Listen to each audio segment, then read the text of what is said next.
আমাদের আবু তো আদনান ভাইয়ার আমাদের ভাবি একসাথে হয়েছে, আমি উঠার আগে দেখলাম। একটু ঝামেলা হয়েছিল না, দুইজনের ভিতরে ঝামেলা হয়েছিল, আলহামদুলিল্লাহ মিলে গেছে।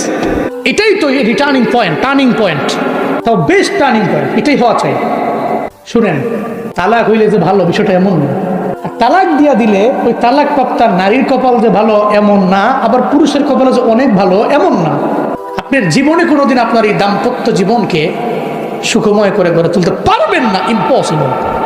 তো দুইজন যে মিলছে দেখার পরে ওলামায়ে কেরামরা লেখালেখি করছেন, আলহামদুলিল্লাহ আমরা চেয়েছি এটা এবং হয়েছেও এটা। যে ব্যক্তিরা এর ব্যাকগ্রাউন্ডে কাজ করেছে আল্লাহ দেখে অনেক বড় প্রতিদান দিবেন, আল্লাহ দেখে উত্তম প্রতিদান দিক। সকলে পড়েন আমিন। আবু তোহা আদনান সাহেব তোমাদের কলিজার টুকরা, ইয়াংদের কলিজার টুকরা, দেশের তাওহীদি জনতার কলিজার টুকরা। ওনার আলোচনা শুই না বহু যুবকেরা দিন লাইনে ফিরছেন।